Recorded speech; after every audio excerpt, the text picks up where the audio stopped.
So hi Dina, thank you so much for welcoming here in Bishkek, a wonderful country by the way. It's a pleasure to be here. For the audience, maybe you could please briefly introduce yourself. Sure. So my name is Dinara Ruslan. I'm a CEO and founder at Codify. It's a group of IT companies who work in IT, and I founded and then kind of work as a CEO. That's fantastic. And that's it. That's fantastic. Thank you so much. So, yeah, could you please elaborate a little bit more on Codify? How would you describe the company in just a few words, and what is the mission and purpose behind the company? So Codify is like a group of IT companies. I founded in 2019. The main purpose at that time was to bring quality IT education to Central Asia. We started teaching at Codify Academy different IT professions, starting from 6 to 65 years old. And then we started just developing products as part of Codify Lab. And then right now we work with the Singapore, Australia, and European companies. And our last, third product is Codify LMS. It's B2B product for education centers. So if you notice that it's all about IT, innovations, development, and education.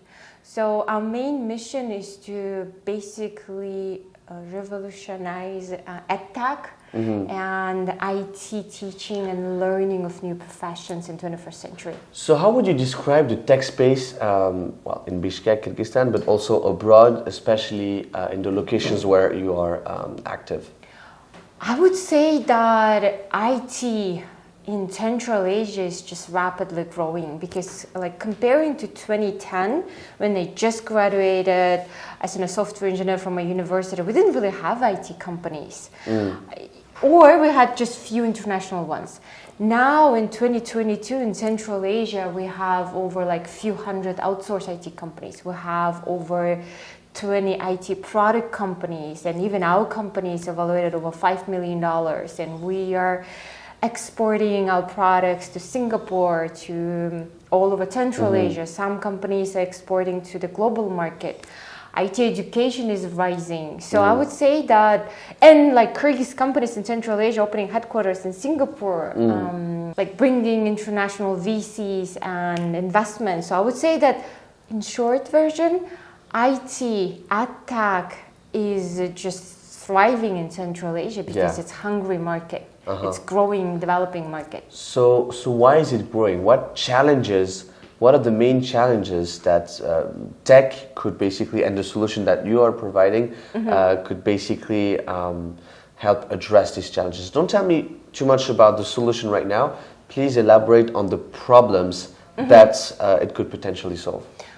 So I would start with, again, in 2010, when I just graduated as a software engineer, there was no market at all. I mean, we didn't have IT companies to even apply for jobs. We didn't have IT products. We didn't have specialists. We didn't have ecosystem whatsoever. In 2016, when I came back from California for vacation, I realized that, yes, we didn't have an ecosystem yet, but we have these small IT companies who are trying to get to the global market. So I decided to join. And then since then, we realized that we don't have enough good quality universities, good quality IT courses, good quality companies, good quality specialists. And now just recently in 2010, I realized that we don't have VCs. We don't have investment money. We don't have experts. We don't have digital marketing salespeople. So basically, we didn't have main components where IT ecosystem can grow. And then once we started growing and building EdTech, education centers, universities, then we started building companies, then we started training specialists. We realized that in order to build products, so in order to export not only software services as an outsourced company, but actually export software products to the global market, we need VC money, we need investment, we need so many components which help Silicon Valley to become a Silicon Valley. It's the specialists, it's the ideas, it's the companies, it's the experts, it's the money, and it's the market. Absolutely. So for now, I would say that we're going in the right direction. We almost have all the components. We just have missing VC money, I would say, and global acceleration like YC, Antler, and 500 startups. That's why, like, even me, I had to pick up my stuff and go to Singapore to participate in Antler acceleration program, which is considered to be global one, because we don't have any global acceleration programs in Central Asia. Fantastic. Thank you so much for sharing. Now, let's dig into it. Can you please tell me more about the product that you've been designing at Codify? Basically, what do you do, and who is your audience? Who is your target audience, and who are your customers? So let me try to summarize it. Yes. So basically, Codify is the group of IT companies. Yes. We started as a Codify Academy, teaching kids and grown-ups on different IT professions. As I mentioned in the problem statement, that we just need specialists. We need IT people to work at IT companies and products. Then we realized that, okay, now we started preparing the specialists. Now we need a company where we can place them. So then we went and opened our software development company called Codify Labs. Right now we help startups and different businesses as part of Codify Labs to basically take the idea or problem or the goal and turn it into IT product, software product. We have clients from Singapore, Australia, England, by the way, from United States. Yeah. And then we have the third branch, which is Codify LMS. As I mentioned, we have our own academy, Codify Academy, which is one of the biggest coding schools in Central Asia. But during COVID, we were hit really badly. Yeah. We had to move from offline to online format. We lost like over 50% of our students. And then we were like, hey, can we automate these processes on teaching, learning, coding so we can have online format, offline format, and blended format. So then we went and designed and developed our own product for education centers called Codify LMS. Right now, this product is actually used in 5 different countries all over Central Asia, including Singapore, where our headquarters is located. And our clients, as you can see, they range from kids, which is 6, 7 years old, to B2B companies from all over the world. So we have 2 B2B branches, education centers, businesses, and B2C, where our clients are students and grown-ups who want to basically change their life. They want to switch from being migrant and working in a taxi or cab driver or a waiter in Russia, for example, to become a software engineer and work for the global market and earn not like $300 per month, but actually be able to live in Central Asia, homeland, and earn 1K, for example. That's very well summed up. It was, I think it was really clear. So thank you for that. Now, if we take the example of what happens in a session here, like the one session that we just witnessed right now. Basically, what do students learn? What kind of tech are they exposed to? And the end goal, what is it? What kind of skills and mindsets are you training them with? So I will start with the part that I'm actually from software development background. I worked in IT for global market for over 10 years. And I realized that it's not about to teach coding or design or project management. It's about to give the skills which help them to get a job, which help them to pay for their bills. Absolutely. So the first program which was designed, it was IT project and product management. I actually designed that program myself. The methodology and the program is everything made by Codify and by us. The main goal was to give not just software development language or to teach how to use this or that tool. It was about to give them a skill set so they can go and get the job which will pay them money to pay the bills. And the program is designed, as you can see, it was the Python or JavaScript bootcamp. They work in a group with the mentor, they learn the theory around 4 hours per day. The rest of the 4 hours, they work with the technical support and junior developers to work on their homeworks and then to do the group projects. And group projects, it's not like Python developers work only with Python developer. No, we're the first Central Asian academy where we teach design, project, product, development, QA, PM, and all the different IT specialists. We combine them in the groups where we actually build this team of different expert students. We give them real life problem and real-time startupper and the client who doesn't have the money to pay, for example, for actual developers. So they come to our studio and they build a project together for free or for just small amount of money, where they learn actual skills, which they can go and sell as in a resume or portfolio product. Otherwise, they cannot get a job. So we're basically helping the ecosystem startuppers to get a free or very cheap small MVP. Very affordable. We're helping students to get not just theory but actually practical knowledge, and most importantly soft skills, how to work in a group. Absolutely. Because if we produce only developers who know how to write the code but have no idea how to interact with the client, with the teammates, it's almost useless. they're worthless. Unfortunately. No, I don't know if it's okay to say no, that. No. I totally get your point, and I agree with that. I think soft skills are really important. Both hard and soft skills, right? But the collaboration is what makes a project or a company or anything successful, right? So people are important, right? People are always at the core of everything. So that's fantastic. Thank you so much. Now, what happens after the training program for both students and any adults that you may have in the program? So they for the adults, they go back to their company, they have more skills, more knowledge. What happens for them? And for the students, what happens for them as well? Do they get internships at companies? Do they start their own projects? What is a typical example of what happens afterwards for them? So there are three scenarios, the main ones. The first one, different companies send their employees to get the digital skills. Like, for example, banks send the customer sales people to learn digital skills on IT project management, product or development or technical skills.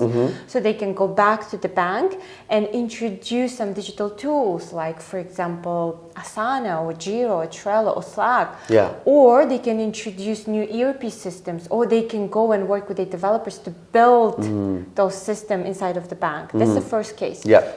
We work with several banks, mobile operators, even with government, with IT companies. When they send their employees to get some digital skills, they go back to their company, and usually companies pay for those employees. The second scenario is when the people come in, they don't know anything about IT, but they want to learn and switch the job. Like, for example, we have like taxi drivers, we have, like salespeople, or sometimes we even get like finance or lawyers who want to switch like from the being a lawyer to the digital like profession, like for example, becoming a software engineer or designer and so on and so forth. They learned a new skill, and our main job is to provide them the training center, the training teams, the training projects where they learn not just the skill itself or the programming language, but actually how to work in a group, in a team. Then we try to do the job matching. We have these partnerships with all the local banks, mobile operators, IT companies, even like international companies like EPAM. We just met with the country director who was looking for junior specialists because they just entered the Kyrgyzstan, Central Asia. And now they're looking for junior specialists, and we just send them all the best top 3 students from every group so they can interview them. So our main job is to basically help these newcomers to switch from whatever the profession they're right now to the digital profession. And usually their main goal is to be able to leave whatever they want and live for and then work for the global market and earn not like $200, but actually starting with at least like, $600 to $800. And the third scenario is people, they have pretty successful jobs and careers, like for example, even like just a successful, entrepreneur or businessman. They were like, hey, I want to go through digital transformation of my company, and I want to learn new skills, or I want to do startup. I already have successful business or the company or the career, but I want to do the startup, or I want to transform my company. They will come in, they choose either, programming, product management, project design, or something like that. They learn the digital skills and they go back and do this digital transformation of their company, or they learn how to transform their idea into startup. And these are the main 3 scenarios. And do you help with that, the last one? Do you actually help students or adults that want to develop their own ideas, do you provide some kind of guidance within Codify, or this is external to the company? We definitely help them to form the ideas. We definitely help them to survey the clients. We help them to kind of work in a team. We try to give them, because as I mentioned, we are a startup. Yeah. We have 3 different products. We are still growing. We are the startup. And by example, masterclasses, trainings, we have the series of events. It's called YT, Enter the IT, where we invite experts around the globe. Like last time in April, we had like Google developers coming and doing the training, from Europe startuppers. They were sharing the experience and how they went from idea to the product. So through masterclasses, events, trainings, that's the first part. The second part, we actually even help them to match with investors to go through the acceleration programs. Like we went through this acceleration program AP ourselves like 2 years ago. And now we just, by the way, yesterday announced that we became regional partner of She Loves Tech acceleration program. This is acceleration program like global.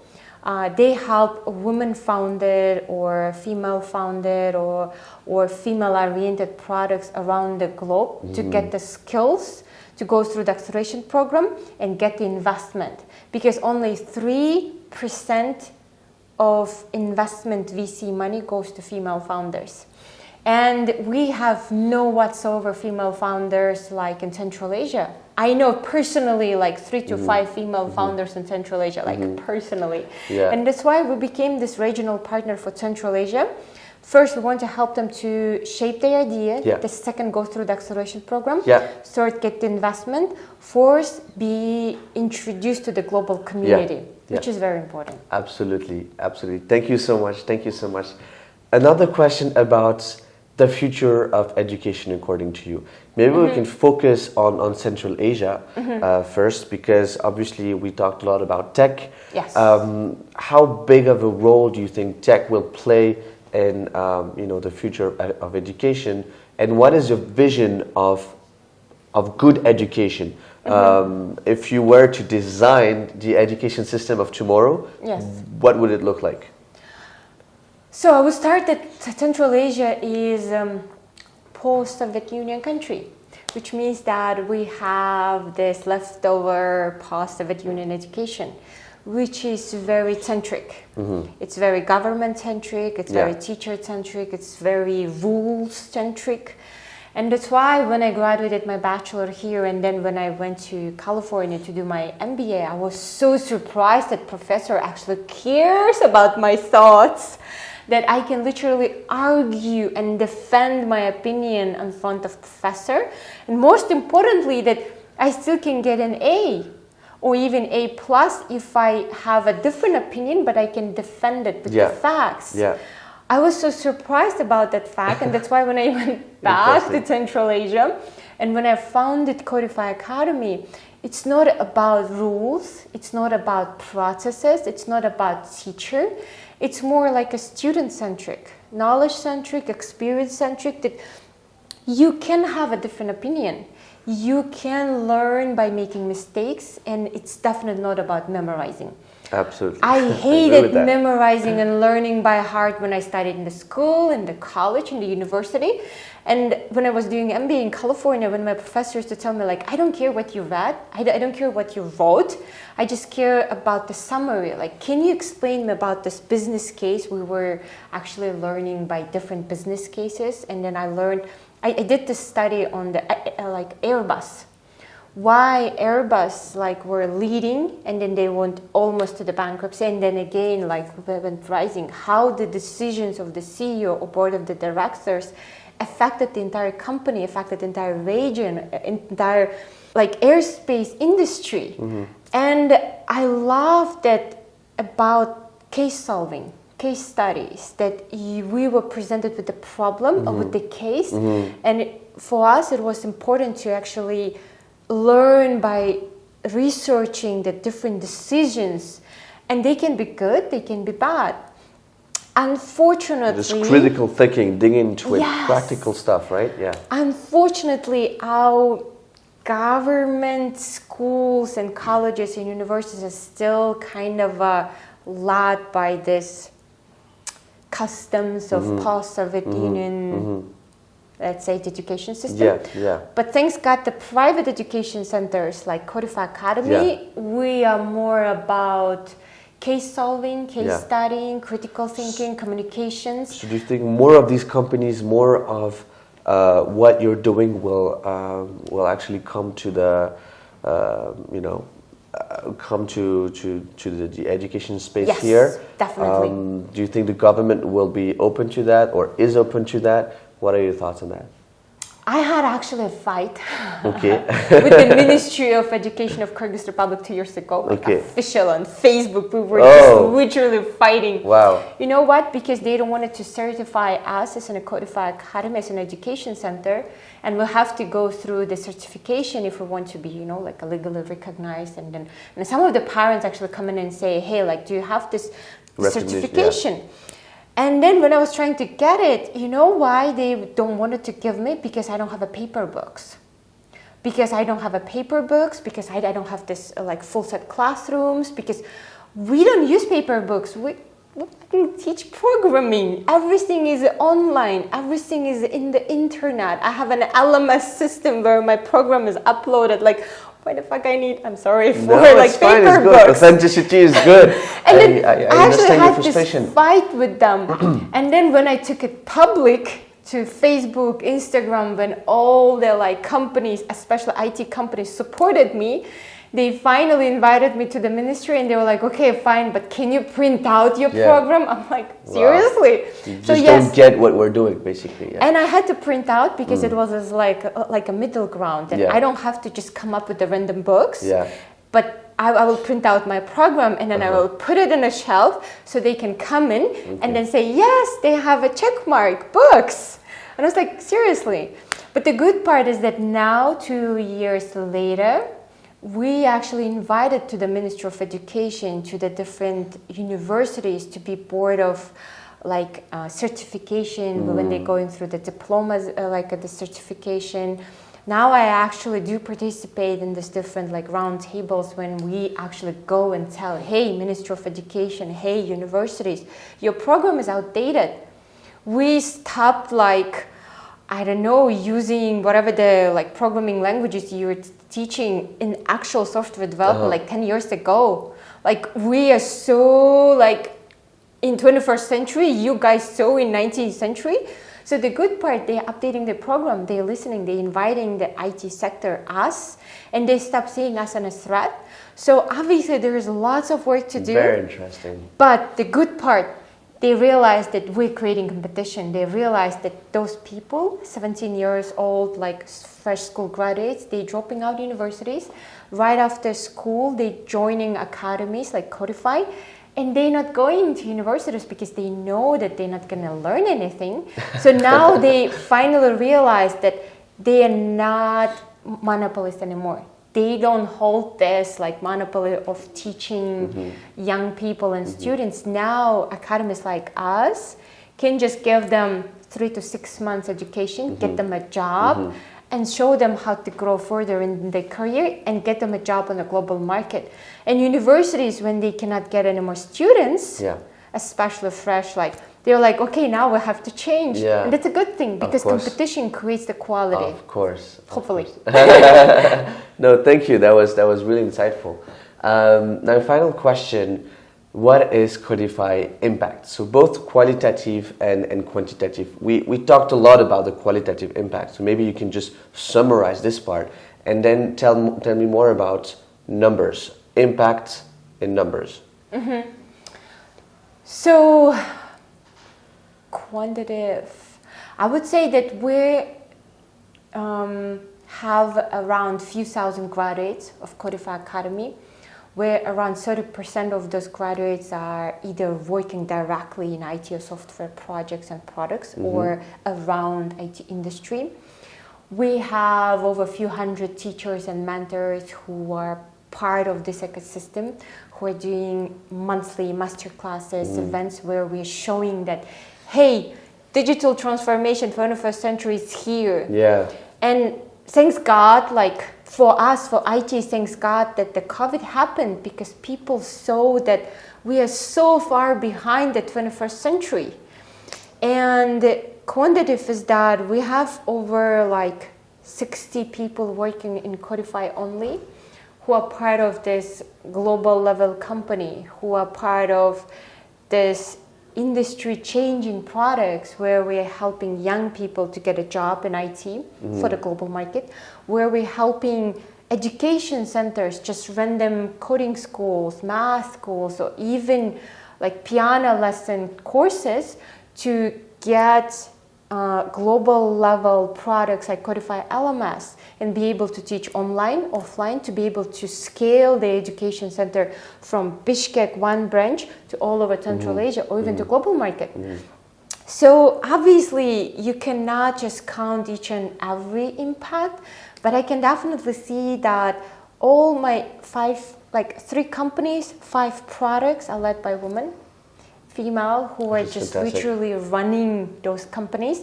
I'm just a founder and like PR person who usually goes and does this type of interviews. But those girls, they literally running those companies.